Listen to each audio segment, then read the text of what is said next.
Man is an animal suspended in webs of significance that he himself has spun. Very useful line for thinking about the social sciences. And it really also maps onto the movie The Matrix, right? A lot of you have seen one of those movies. What's The Matrix? The Matrix is a consensual hallucination. Together, we create a network of meanings, and then we live in that network.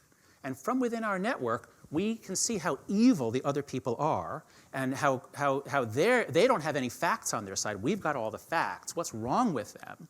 And of course, they think the same about us. It really does turn out that you vote your personality far more than you think. Because like what you think is that you look at the world and there's a landscape of facts and you view the facts objectively and you derive your conclusions. And the thing is, it doesn't really work that way because there's just too damn many facts, right? And so you can't even really get an unbiased sample of them. What happens is that your personality works as a filtering mechanism so that certain things stand out for you more than other things. And so some things stand out more for the people on the radical left, and some things stand out for people who are liberal, and some things stand out for people who are conservative. And then everyone says, well, look, I'm looking at the facts and I'm drawing this conclusion. It's like, yeah, but what you don't understand is you're not looking at the same set of facts. But I'm here today to give you a choice. You can either take the blue pill and stick to your comforting delusions, or you can take the red pill, learn some moral psychology, and step outside the moral matrix. Political belief is determined in large part by temperament and personality, and that's very strongly biologically influenced. And so conservatives tend to be lower in openness, which is a trait associated with creativity, and higher in conscientiousness, which is a trait associated with industriousness and orderliness. It really is a fact that liberals are much higher than conservatives on a major personality trait called openness to experience. People who are high on openness to experience just crave novelty, variety, diversity, new ideas, travel. People low on it like things that are familiar, that are safe and dependable. Liberals tend to be overly enthusiastic about the idea of change, and they tend not to fully appreciate the unintended consequences of attempting to fix problems that are identified.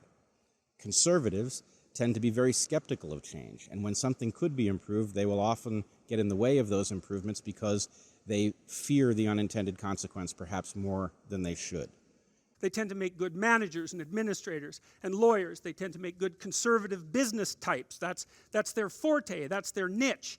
And that's a valid place to be and a valid thing to be.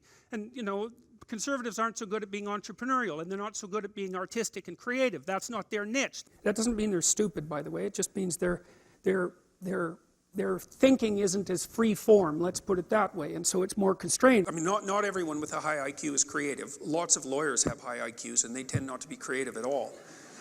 Well, you think about why that is, Because lawyers are bound by precedent and rules, and so that isn't the same as being creative. And you want a creative accountant? No, not really. not unless you're looking for a jail sentence. So one of the ways of thinking about creativity is that it's a gambling strategy, and conservatives make low risk, low return, but certain bets, really. And whereas the more liberal types and the more creative types, they make high risk, high return bets. And so almost all of them fail. But those who succeed dramatically, and they also change the world. And so, although it's very foolish to be creative, it's creative people who lead the vanguard forward into the unknown and transform the world. So foolish as it is, it's absolutely necessary. It's half of a puzzle that I'm focused on. I'm focused on the other half typically, but there's this interesting dynamic between conservatives and liberals, where conservatives see very clearly the personal responsibility part of the equation, and they oftentimes don't see the collective responsibility part, and liberals are exactly the inverse. And so I've spent a lot of time thinking about actually the way these two pieces of the puzzle fit together, and it's a yin-yang phenomenon. We should be seeking to liberate people as much as is humanly possible. So as many generations as can be, as liberated as possible, that seems to me our collective obligation. And how do you do that? Well, you have to enable people individually to take advantage of opportunities, to spot them. And it just so happens that these two things fit together rather perfectly. They describe what the objective of the whole exercise ought to be. There are three reasons that you might find yourself on the conservative side.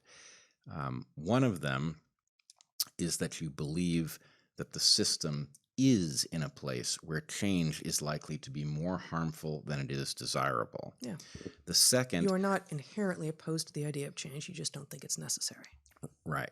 And so that's what we should all be shooting for, is that state. The second is that you might be insensitive to problems that might be solved in the system. In other words, you might regard it as fairer than it is because maybe you're not in one of the categories to which it is routinely unfair or something like that. And the third are people for whom the system is biased, who might like to conserve those biases. And so I sometimes think that liberals, when they talk about what they see wrong with conservatives, imagine that it's all that last category, right?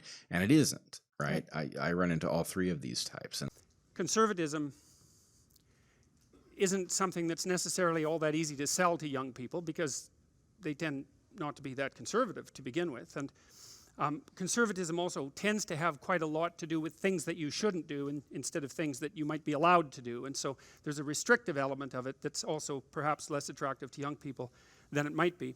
People do tend to get more conservative as they get older, as their personalities shift.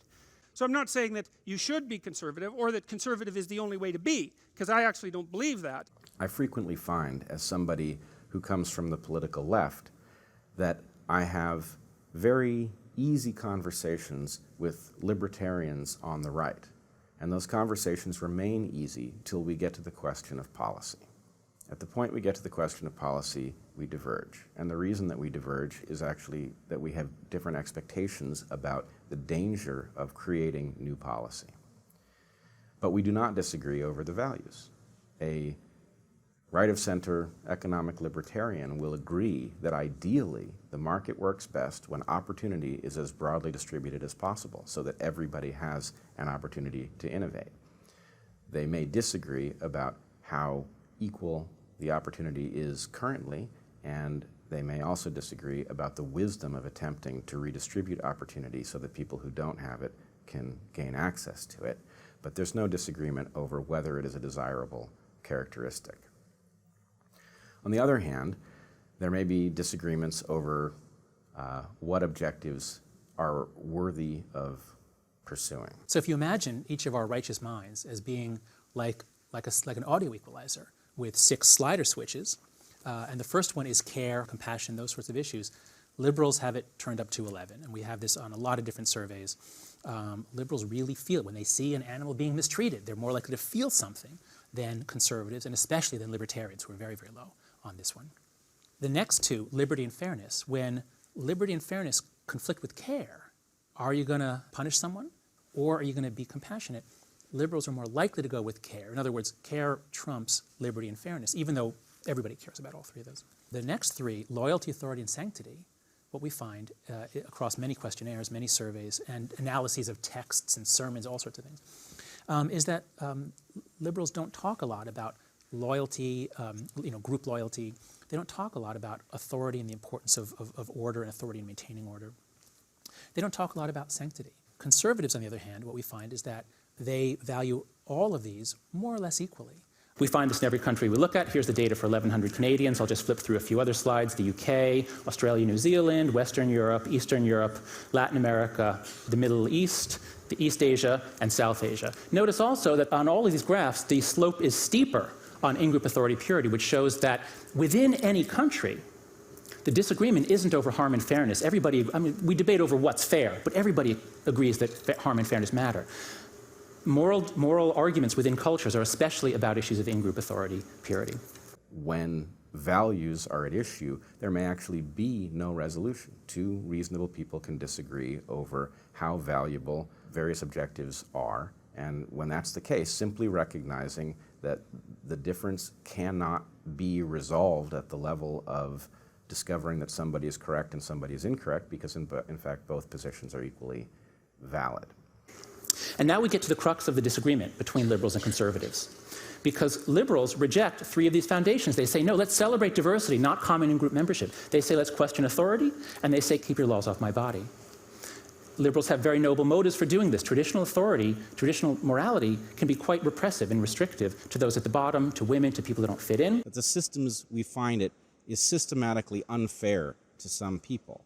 And to the extent that it's unfair, and that unfairness is distributed in some way that is predictable, that certain populations face obstacles that others don't, we could correct that problem, and really I believe we have a moral obligation to do so.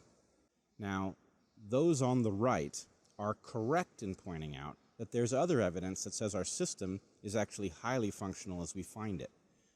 Steven Pinker famously points to a decrease in random violence, for example, and warfare. The great conservative insight is that order is really hard to achieve, it's really precious, and it's really easy to lose. We asked all these cultural war attitudes of people, and we also had their scores on the disgust scale, but one of the foundations of morality is sanctity and purity, and it relates to disgust. What we found is that if you know what people's left-right, how they place themselves on the left-right scale, you can pretty much predict where they fall on most culture war attitudes, except for those that load on or implicate sanctity or purity. So what I mean is flag burning. Okay, do you think that people should have the right to burn the American flag or the country's flag as an expression, as a political action? What do you think? People give some answer on a 1 to 7 scale. And people on the right think, more likely to say no. People on the left, yes. People who score high on loyalty are more likely to say no. People who lower on it say yes. And that's even taking account of where they're on the left-right dimension. But here's the cool thing. It's only if you add in the purity or sanctity thing that you can really understand what people are doing. Because some people see the flag not as just a piece of cloth. They see it as having some innate essence, something sacred about it, which must be protected.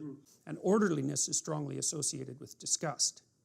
So right. It sounds like Freud. Yeah. Right, exactly. It does sound a lot like Freud, but it also is in accordance with your observations that conservatives have neater spaces, for example. So now, and their meetings start on time. Yes, and yeah, exactly right. They correlated the level of frequency of infectious disease with authoritarian political beliefs, and found a walloping correlation. It was like 0.6. It was one of the highest.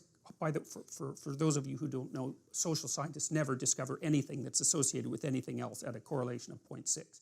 Right. So then the nexus for political belief seems to be openness. So that's that exploratory tendency that you talked about, exploration of ideas and creativity, and low orderliness. And so then I thought, well, why in the world would the political nexus go across those dimensions, which are relatively uncorrelated? Then I thought, and this is in keeping with your work on disgust, is that it's an issue of borders, which of course seems more or less self-evident in the wake of Trump's election when he talked about borders. But you might say, and I think this is reasonable, that the conservative is someone who wants the borders between categories to remain intact no matter what level of analysis. So it's borders from the highest resolution level of cognition all the way up to the actual physical borders of rooms, towns, states, countries, all of that. Borders between states, borders between institutions, borders between genders, borders between sexes, borders between ideas. The conservatives say, keep everything where it belongs because it's working. And the liberals say, yeah, it's working for now, but unless we make some adjustments, it's not going to keep working. And they're both right. And we have the omnivore's dilemma, which is we've got to be interested in all kinds of new stuff. We're not tied to any place. We can roam onto a whole new continent. So we're interested in stuff. But stuff has all kinds of toxins and microbes, so we have to be careful about that stuff. And so these motives have to be in tension. And this is actually an interesting way to understand the left-right difference. You have to have both motives. But so imagine two siblings, one of whom is set more towards trying new stuff, seeking out new stuff. And the other is a little more fearful, a little more like, whoa, no, let's not try that. Let's stay with what's tried and true. That's progressivism and conservatism. That's the origins of it. And if you look at kids' behavior at the age of 2 or 3, it does predict how they'll vote much later. Not hugely, but there is a clear prediction there. So disgust is part of a regulatory system about our engagement with the world. Since we have a biological architecture on which our cognitive platforms are erected, we have the same attitude towards abstract information, which would be ideas, that we do to things like food or illness. Right. And so we can think of an invading idea or a polluting idea or a contaminating idea. So wouldn't it be good if in every society or every organization we had some people who specialized in specialized in saying, hey, what are the opportunities? And then we had other people who specialized in saying, well, but what are the risks?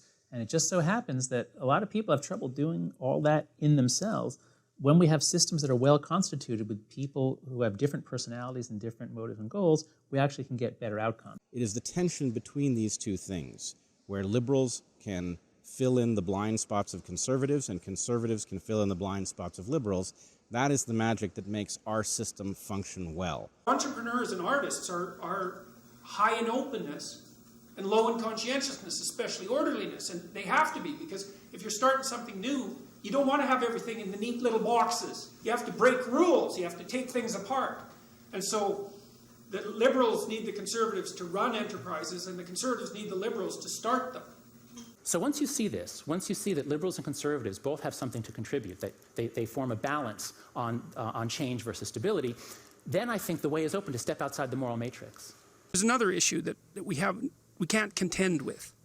And one of those might be, well, imagine that in order for society to progress, you have to allow the individual to compete in a relatively untrammeled space so that they can innovate. And then imagine that one of the consequences of that innovation is that you get these Pareto distributions developing, because the innovator or the one who's second in line to the innovator, whatever, ends up with the bulk of the spoils.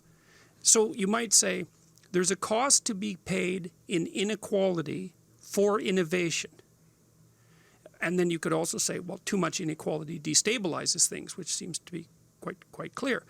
So there's room for an intelligent conversation about that, right? Because the lefties say, too much inequality. And they need to be listened to, because the evidence is quite clear. If you let the inequality ramp up enough, the whole system destabilizes, because the people at the bottom think, fuck it, we'll just flip the system upside down. Right. No one wants that.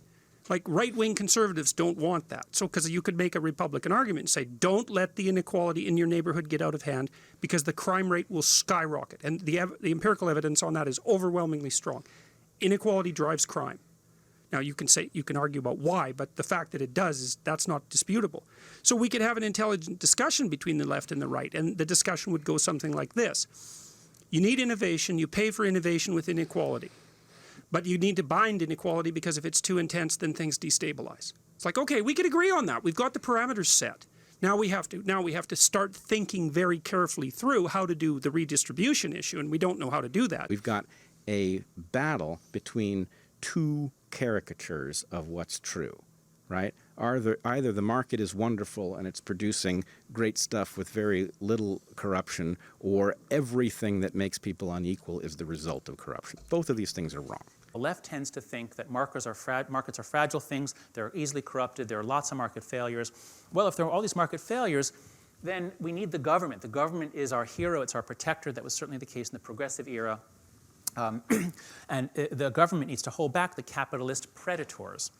Government, on the other hand, is subject to capture by business and the rich. And so a lot of the legislative priorities of the left are to strengthen government's ability to control, tax, regulate, limit. And therefore, the left wants more regulation, more fines and jail terms for business people, and more campaign finance reform to give them less influence. So it's a consistent set of legislative and moral priorities if that's the view you hold of business. Conversely, if you hold the other view, if you hold story 2, then you're constantly worried about government failures. Business is generally a good thing. It's government that screws everything up. Government is, in fact, the villain of the story. This was more true under in the last 30 years before Trump, but certainly from Ronald Reagan through George W. Bush, that was the story. Government is the villain holding back innovation and growth. Government is subject to capture by your competitors. So the more we can shrink government and just have an open field of competition, the better things will be. Therefore, libertarians in particular want smaller government, less regulation, and less prosecution. So those, I think, are the two stories. So if those are the two stories, two very incompatible views of what we're up to, of what we need to do we need a third story? Right? Markets are marvelous engines for figuring out how to do something really well. They're brilliant at this, right? And so people who see that fall in love with it, understandably, because they're so good at it. But what they're terrible at is telling you what you should want or what you should do, right? If people tell markets, here's what we would like to accomplish, and then the markets tell us, well, how do we accomplish that best? That would be a very viable system that would not result in massive rent seeking, resulting in everybody feeling that all of their misfortunes are the result of a rigged game. That also then brings us back to another part of the conservative liberal left dilemma, which is, well, you know, to direct the market means to impose the heavy hand of the state and its potential pathologies on the market, but to leave it alone completely means that it wanders randomly through an indeterminate landscape. And the real answer is that both failures are frightening. Right. You really don't want a state nannying you and over-regulating the market and taking the magic out of it. And you don't want the completely unregulated landscape where the market, you know, starts probing the minds of your children and figuring out how to sell them things that they don't have any ability to resist, right? You need to figure out what that path is, and it's not easy. So we need each other, and that's, see, part of what's happened in the West is we figured that out a long time ago. We figured out, oh, well, yeah, I've got to talk to those stupid people who don't think the way you do. Because sometimes, despite the fact that they're annoying and nowhere near as smart as you, they're actually correct. And so here's another way of thinking about it. Imagine the environment does this, like a snake. It's always moving, right? You don't know where the damn thing's going. And you want to be in the middle. It's like two cliffs. They keep shifting. You want to be in the middle, far from the cliffs. But it keeps moving around, and you're trying to walk forward. Well, sometimes it's over here, so the conservatives, they have to pull it back. And sometimes it's over here, so the liberals, they have to pull it back. But because it keeps changing, you don't know who's right. And so you have to keep talking. And that's what a democratic society actually allows for. Exchange the opinions, move the damn polity so that we can stay in the middle of the snake, roughly speaking. And so you got to have some respect for people who aren't like you. They're actually not like you. We are so prone to dismiss other people and demonize their motives that we're usually going to be wrong about that. So if we could begin to see this in each other and even challenge each other and say, hey, you're demonizing, like just, you know, disagree with them, but stop attributing bad motives to the other side. So if 10 years from now, people sort of recognize that and could call each other out on it, that would at least be some progress. I would say that there's a failure in the way we view argument. That in general, I think our politicized and polarized atmosphere has caused us to look at arguments as always tactical. And one thing that you find when you interact with people who are very adept intellectually is that they are often capable of putting aside suspicion about the motives of the people with whom they are arguing. And they will argue not to win, but to discover what is true. Step out of the moral matrix. Just try to see it as a struggle playing out in which everybody does think they're right. And everybody at least has some reasons. Even if you disagree with them, everybody has some reasons for what they're doing. Step out, and if you do that, that's the essential move to cultivate moral humility, to get yourself out of this self-righteousness, which is the normal human condition.